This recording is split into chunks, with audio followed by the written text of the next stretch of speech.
Welcome back to the Football Tribe UG channel. Robert Kesakos is your usual suspect. Welcome back to yet another live broadcast on your favorite football updates channel.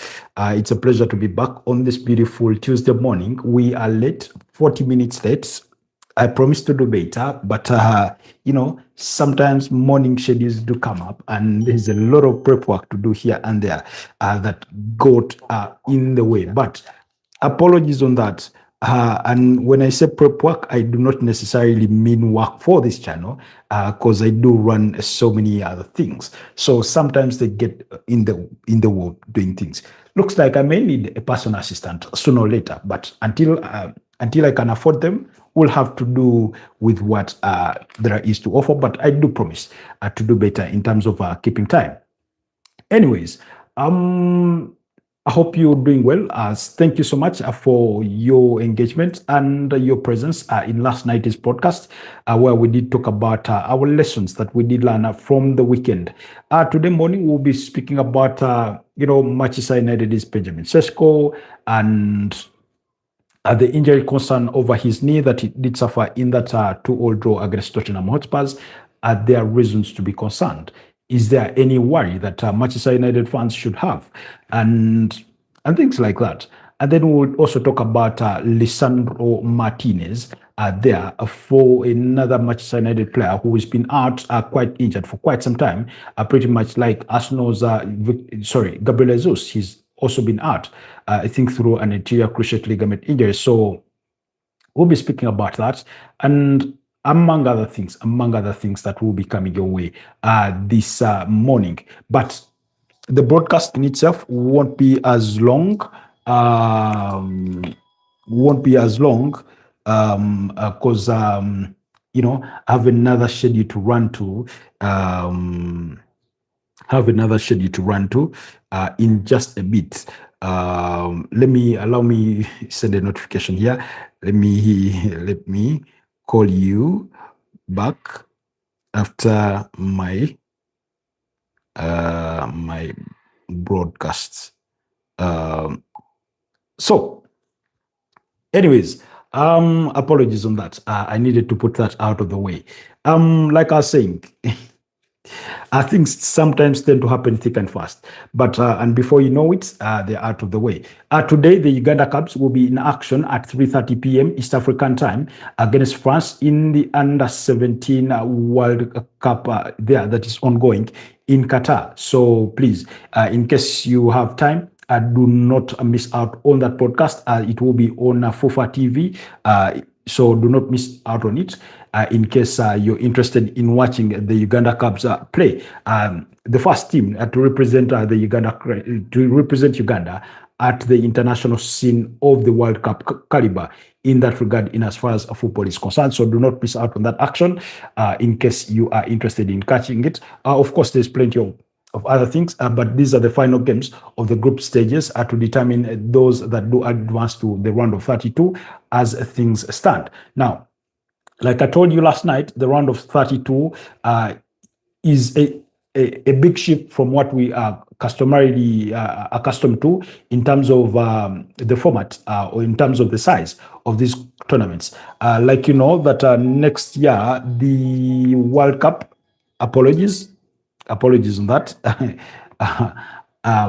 Next year, the World Cup will have 48 teams, and similarly, the Under-17 World Cup is also having 48 teams, and those 48 teams are competing, and then we get 12 teams. We get 2 teams, that is first and second, from the 12 respective groups to determine the next round. So those 12 teams form a cohort of 24 teams.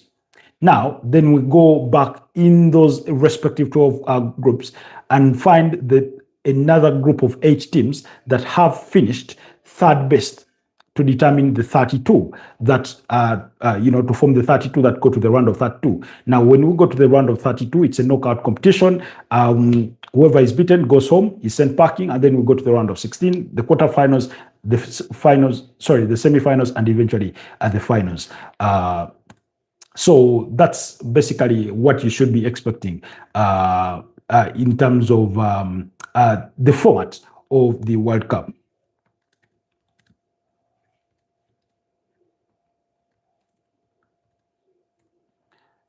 So, anyways, I thought I needed to put some things across in that regard. So, for those of you that are just joining the channel, it's always a pleasure to have you around. Uh, I can see Tanish Beasts. Hi, how are you doing, my brother? Good to have you on this beautiful morning. I hope you're doing well. Thank you so much for joining us. In case you're new here, kindly consider liking the broadcast, but also subscribing to the channel. It was a shame to have a tie with Club Rouge. Indeed, a shame. That was for Bas is making reference, I think, to particularly, I would want to think to Barcelona following their.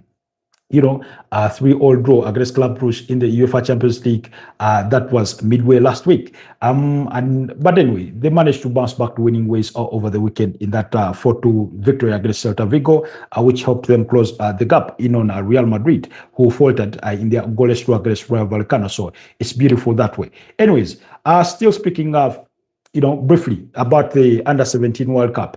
Today, Group I, Group J, and Group K, and Group L are the teams in action that will be playing. Hello, long time no see. How are you, my brother? God bless you always. Thank you so much. Thank you so much, Sino Bueno. I hope I pronounced the second name rightly, but thank you so much, Sino. Indeed, it's been a minute for many of you since we last year. Then Simple Riders 007 says, Daddy, how are you? Finally, I found you. Where is mommy? Thanks so much for the joke to lighten up my mood this morning. But thank you so much, guys, for the engagement in that effect. So, like I was saying, particularly about Yellow Dayak. Oh, if you remember, you guys keep changing names. Yellow Dayak, the palm oil, trader and grower from, is it Indonesia? Correct me if I'm wrong on that one. But you guys keep changing your username. So sometimes when you return back, I can't, remember you quickly. So anyways, like I was saying, in regards to the Under 17 World Cup. So Group L, Group K, Group J, Group I are the ones in action today. Like I said, Uganda up against France. Uganda only have 1 point and they are in third place. So they would really, really need a miracle for things to shift around, because they need nothing less than a victory to brighten their chances of staying within the competition, to decide how then they advance to the round of 32 if they are to advance. But as we speak currently, they are in Group K with France, Canada, and then Chile. They managed to share the spoils in a 1-all draw against Chile. You said Malaysia. Okay, thank you so much for the correction. Are you from Malaysia? But yeah, particularly last time we interacted, I think there had been a storm within the country and a bit of flooding, and your work had been hampered when it came to some of your things. But I hope everything is now okay, Sino. But thank you so much once again for interacting with us. Daddy, where are you from? I'm from Kampala, Uganda. Never changes. So, anyways, so Uganda will need to beat up against France if they are to brighten their chances of moving ahead to the next round of the competition, because even if they beat up against France, and because beating up against France would mean that they would be level on points with France, both at 4 points. And then particularly, they would have to pray that Chile and Canada share the spoils at least in a draw. Now, if Uganda can be beat up against France, then they can bite their chances of then moving second. If Chile, or even if Canada beats up against Chile, but Uganda need to beat up against France. And not just, by a narrow 1-0 victory, kind of. They will need to beat them by at least 2-0, to brighten their chances of advancing to the next round. Let me see some of your comments. Yes, from Malaysia, Daddy. Okay. Yep. Now it's okay, bro. Okay. I am from Malaysia. Lots of love. Thank you so much for the love. Always a pleasure. Always a pleasure. So, I think that's the update that I do have for you in regards to the Under 17 World Cup. India, who is from India? Simpler. Oh, Simple Rider is from India. Says much love from India. Thank you so much, Team India. You've always been kind to me in as far as this channel is concerned. I do not take your love and support for granted. But like I've told you guys, we've gone away from the mission initially was to get us to 2,000 subscribers. We achieved that. Now the mission is to achieve 4,000 hours of watch time. So anything you can do to help support that will be really, really much appreciated. So that means go over to the channel under the video section, watch all that content. Then the live broadcasts, those of you that watch them after they finished, we do not take your love and support for granted. So go watch those videos, leave a like, leave a comment, and continue to support. Let's accumulate those 4,000 hours of watch time and get to monetize this channel. That's the objective going forward. Simpler says also from, oh no, Tanish says also, Tanish Beasts says is also from India. Thank you so much for the love, Team India. Do you know how India is doing in FIFA? Let's be honest, India have not always been good in as far as football is concerned, you know. And last I checked, I do not seem to remember seeing them within the cohort of the Under-17 World Cup. So I do not know if you're referring to any other FIFA competition currently, but not that I'm aware of. At least within the Under-17, they're not there. So I wanted us to look at those fixtures in fullness for the Under-17 World Cup. I do not want to leave you wondering what kind of fixtures are to be played in those respective groups like we've read them. But like I said, Chile will be up against Canada, Uganda will be up against France, all those games kicking off at 3:30 p.m. East African time. And then at 4:30 p.m., we'll have Uzbekistan against Panama. Ireland will be up against Paraguay, Burkina Faso at a 5:45 p.m. That means 17:45 p.m. They will be up. Hours. There will be Burkina Faso will be up against Tajikistan. United States of America will be up against Czech Republic, and then Saudi Arabia at 6:45 p.m. will be up against Mali. New Zealand will be up against Austria in those other fixtures today. So that's to complete the group stages and wrap things up and go to the next one. Where are you trying to move? Yes, we are trying to move up. Okay, yeah, incredible. I think the push continues, and I do not know is what's his name? That's the greatest Indian football player, the one that FIFA did a documentary about. Son Cheteri, yes, Cheteri. I don't know whether he's still within the bracket of the squad, whether he's no longer mainstay, but there as a senior squad member, sort of a player coach kind of a role. I hope he can inspire India to even greater things. Yeah, Cheteri, the greatest football player in as far as Indian football is concerned. So I wanted us to put that out of the way. Then quickly, let's move on to Manchester United now. We know that Benjamin Sesko, who came off the bench in Manchester United's 2-2 draw against Tottenham Hotspurs over the weekend, Benjamin Sesko suffered what appeared to be a knee injury. And the extent of that injury could not be measured within real time because, first of all, given that he walked off the pitch by himself, that he did not need a stretcher, was, I thought, a good sign to suggest that maybe he does not, it's not as bad as it looks, that it's not as bad as it looks.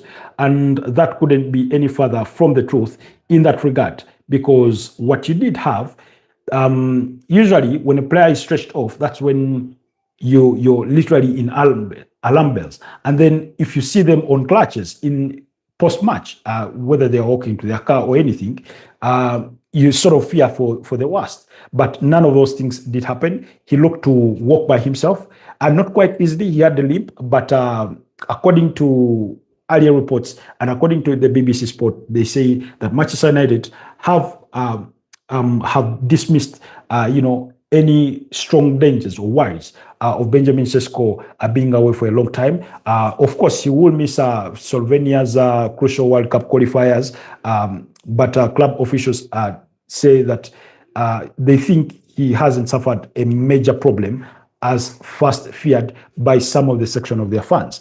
And then also, still in the realm of injuries, But still sticking on Sesko, I do not think, even if he were to be injured, that Man United would miss him a great deal. What it would The bad side about it is that it would hamper his period of adaptability, his period of acclimatization within English football and the Premier League as a whole, and the entire United environment. Because for some players, they do fit in instantly. For other players, it takes a bit of time. We've seen that time and again with different players. Some have failed to, fit in and eventually being pushed onto the fringes, or even end up being traded off. For example, I do not think we would sit here and argue that it's been an easy, gelling into the team for Manuel Ugarte. It's been far from that. We cannot say it was an easy gelling in for Amadou Diallo. And for Amadou Diallo, particularly for him, it stemmed around injuries. He really, really struggled to stay fit, So even Matthias Cunha, who was already accustomed to the Premier League, it's not been an easy ride of a start to his Manchester United career. Of course, he now gets to fit in to jelly now. Things are starting to click for him. Playing alongside Bryan Mbeumo, even if it's Mason Mount that you're throwing in there as a 10, things are starting to look brighter for those two. But you cannot particularly say that it was an instant click the way we saw Bruno Fernandes when he joined from Sporting CP. So that acclimatization period is always there. Now, when a player suffers an injury, it never helps that cause. The other example I can give you, particularly too, is because of injuries. Jurriën Timber, in his debut campaign with Arsenal, suffered that anterior cruciate ligament injury. You remember last season when Mikel Merino had just walked in and suffered that shoulder injury. We've seen this time and again with multiple players. When you go to a team like Brentford, where you have Igor Thiago, you may think he's a recent summer signing, but he was there last season. But because of injuries, he was a little to a known figure, So I think that is what a big injury would mean, what the biggest implication of an injury would be to Benjamin Sesko in terms of his Man United career. But in terms of having an impact on the team, so far his impact has been really, really minimal. Of course, he scored a couple of goals for United, but it's still, for a striker that they bought for £73.7 million, it's still wanting. It's still wanting, really. But again, I think United fans will take solace in knowing that even with that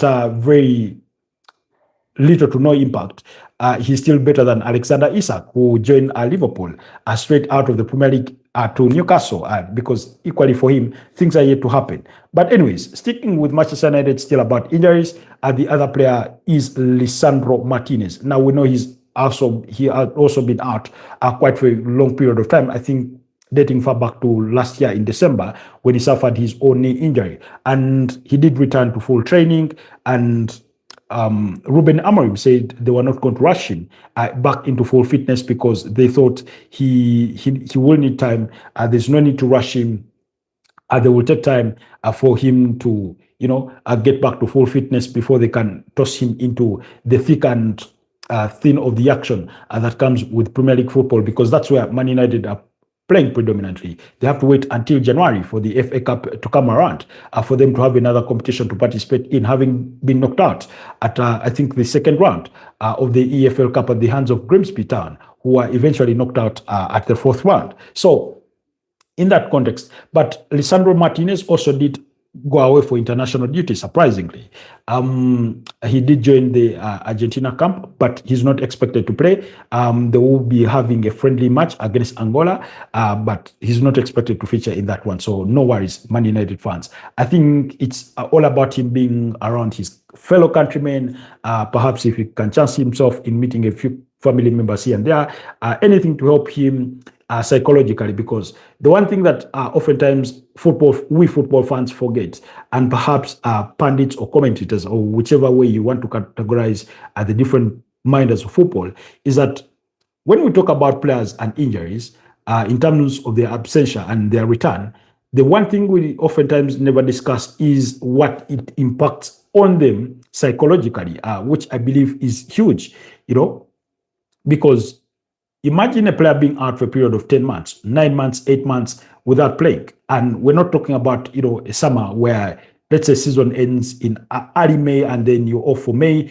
June, and mid-July you're back in preseason. That's a period of 2 months, roughly.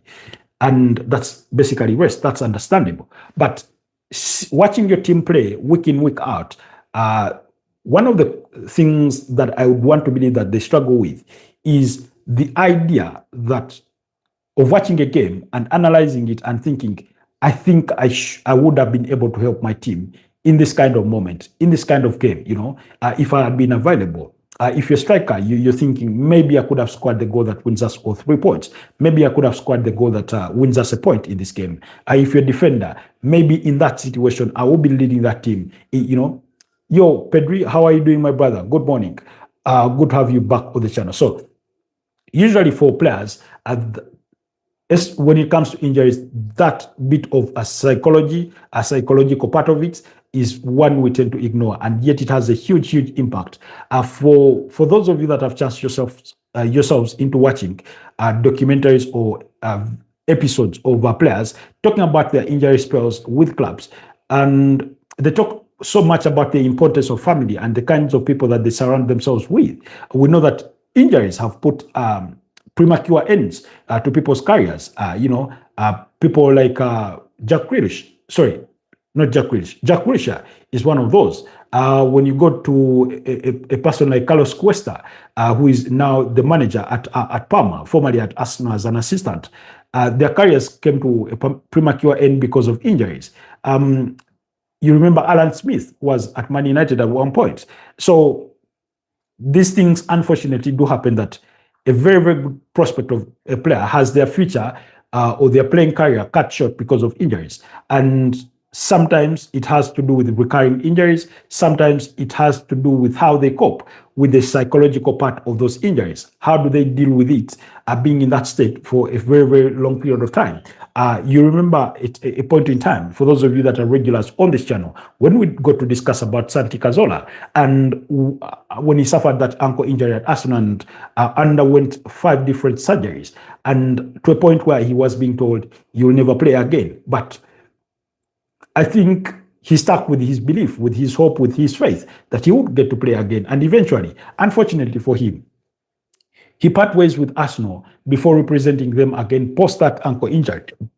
And eventually, when he found back his footing, he went on and played for Villarreal, including helping them to win the UEFA Europa League of 2021 under the charges of Unai Emery. And then just, this year, he did quite another remarkable achievement, helping his childhood club, or the club of his early years in Rio Oviedo qualify for for the Spanish La Liga. So for him to be able to go through that period must have been difficult, So imagine a player going through that kind of rough ride. In a sense, you ought to be in the right mental space. You ought to have a certain level of optimism about life.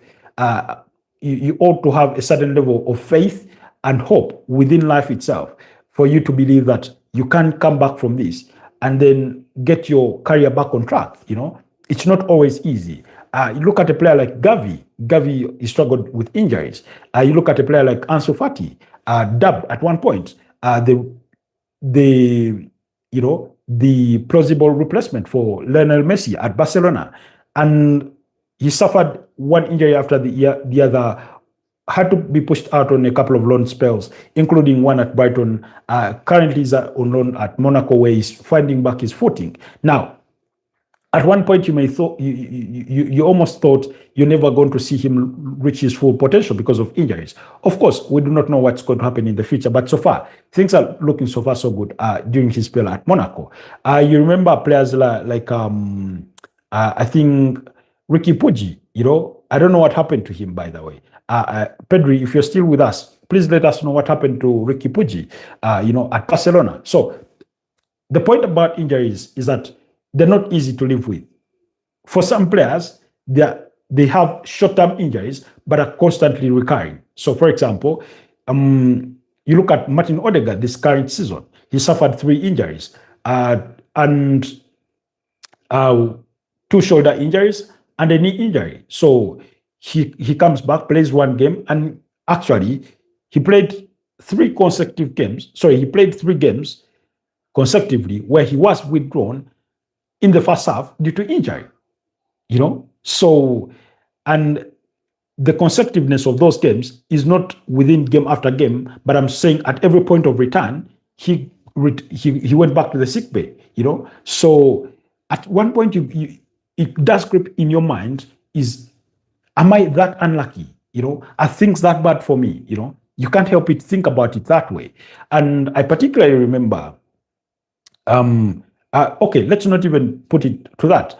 Look at yourself in everyday life. Sometimes when things are not going the way you hope they would go, the way you anticipate them, the way you would want them to happen, you do question your fate in life. You do question your destiny in life and wonder, is this thing actually for me? That doubt starts to creep in. So I can imagine this also happens to players. And that's why sometimes when players get injured, they are sent away from the club to go and do their rehab elsewhere, especially if they needed surgery. After post-surgery, they go to live within certain spaces. You remember Takehiro Tomiyasu, before he got his contract terminated, Mikel Arteta, he himself said, perhaps we need to send him to a different environment where he can, recover and perhaps get back to the player that we know him to be. Unfortunately for him, it never happened at Arsenal. He ended up having his contract terminated. We've seen it time and again. Players get to, for example, if it's a very long-term injury, before they get to do any ball work, any gym work, post-surgery, that immediate post-surgery recovery, they get sent away, to their native countries, to certain communities. Some are put in touch with therapists or psychologists or psychiatrists to help them within that period, because, like I said, it can be very difficult watching your team play, knowing you could have been part of that. The other thing I want to remind you, or to sort of bring all that into frame and in context, I want to remind you of the UEFA Champions League finals in 2014. You remember, Xabi Alonso had been injured. He was on the bench, and not in the bench of he can possibly get in, but he was watching from the sidelines through injury, And I remember him celebrating so much that Sergio Ramos equalizer, and eventually the goals that proceeded after in extra time. But he must have, within the space of normal time, between the first minute and the 93rd minute, before that equalizer squad, he must have sat there thinking to himself, I wish I was available. I would have helped my team in midfield execute this.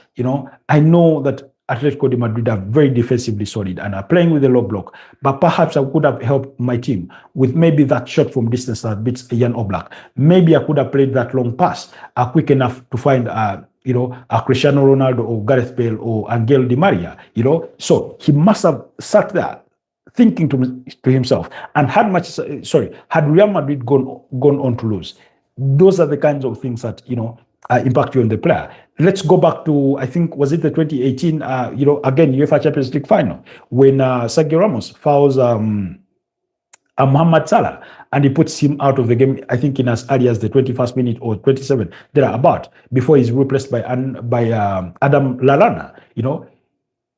Imagine the feeling of Mo Salah when he retreats to the bench, knowing that he should be out there helping his team beat up against Real Madrid and probably get to the triumph of a UEFA Champions League title. So the thing about injuries is that it has that psychological bit to it. The other last example I want to lead you to is I'll go back to the finals of the Euros 2016 when Portugal, I think Portugal were beating up against, was it France?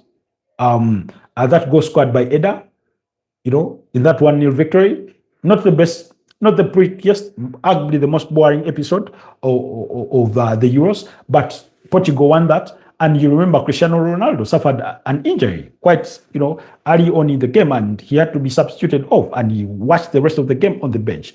And you could see the nervousness, you could see the anxiety, you could see the eagerness, him laboring, trying to help the team, so much to the extent of literally coaching that team with his then, actual coach, because he was desperate for the team to win. But part of that desperation lay within the idea, within the fact of knowing that I should be on that pitch, helping my team, to go through this, to help them win. He's that kind of character. So injuries have that element to them, and it's all not always easy. But so that is all to try and justify why perhaps Lisandro Martinez has been permitted to go away with the national team, even though he's not going to play for Argentina. Then also, you remember the October international break. Martin Odegaard was out injured, but he was allowed to go be part of that Norwegian side. And when they were going through their celebrations, having qualified for the World Cup, he remained seated. He couldn't stop because most likely the doctors or the medical team had advised him not to try and put pressure on that leg, on that knee, So he remained seated and partook in the celebrations of the Norwegian national team in that sort of format. So injuries take that, they rob you of that sort of happiness, because it's one thing to be available and not being selected, and it's a whole different thing not to even be available for selection. Because when you're available for selection, you almost sit in waiting. You're like a cheetah lurking in the tall grass of the savannah, waiting to pounce on its prey. You're like that leopard, in the savannah, lurking within the grasses. You're that lioness, lurking within the tall grasses of the savannah, waiting for your moment to pounce. So even for players on the bench, they are waiting for that moment that when I get chosen, when I get given my opportunity, I'm going to take it on and embrace it and help the team, through this fixture. So, okay. Vichika 2529 says hi. Hi, Vichika. Good to have you on the channel. Thank you so much for joining us. If you're new here, kindly consider subscribing to the channel. But also, more importantly, please consider liking the broadcast. And thank you so much for your comments. It's your engagement that helps us continue to grow, that gets our content recommended to other viewers. So that's why we cannot take it for granted. So it's always really, really, really appreciated a great deal. Basically, that's what we had this morning. There's plenty to talk about, but our time is not our best ally. Like I told you guys, today I was, about 40 minutes late because I had some prep work to do for another engagement and other things. So you'll allow me wrap it here. We will be back tonight at 11 p.m. East African time to talk it all. This week, we hope to do some interviews. I'm looking to host an Arsenal fan, if not a group of Arsenal fans, depending on how the arrangement will go.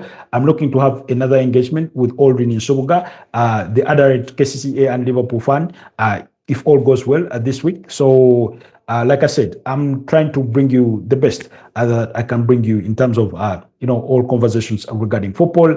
And yeah, let's see how it all goes. If it all goes according to plan, be sure those videos will be dropping on the channel. But also yesterday, we did put out a new video on the channel making a case as to why I think Manchester City will be Arsenal's biggest title rival this season. If you have contrasting views about that, please go to the channel under the video section. Watch that video. It's about 19 minutes. And do let me know what your thoughts are under that very, very video. Where are you from? I'm from a small landlocked country called Uganda in the eastern part of Africa, particularly called Kampala. For those of you that have heard about Mamdan, the newly elected mayor of New York City, well, he was born in Uganda. We were born in the same hospital. Not at the same time, but in the same hospital, for purposes of clarity. So that's the country where I am from, So that's the quickest reference I can give you. Our neighboring countries are Kenya, Tanzania, Rwanda, DRC Congo, South Sudan. Yes, those are our neighbors. So that's where I'm from. But thank you so much, Tanish, for asking. Hi, LFC. Good to have you back.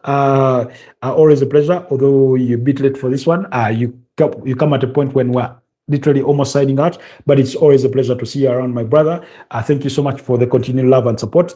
I hope you've had a chance, the time to watch that video that we did release yesterday. Leave me a comment there. Give me your thoughts about those submissions. We will be back, like I said, at 11 p.m. Tonight, but tomorrow morning I may not be available to do this broadcast because I have an early morning meeting. So, depending, I do not know if the situation permits me to do the broadcast, I will do the broadcast for whatever short period of time I can afford to do it. But in case you do not see me coming live tomorrow morning, please bear in mind that it will be because of some morning non-morning routine engagement that I have to tend to tomorrow. So allow me, I wish you a wonderful rest of the day. You've been a wonderful audience. Let's do it again tonight at 11 p.m. Thank you so much for the love and support. I really, really appreciate it. Have yourselves a wonderful day. Bye-bye for now.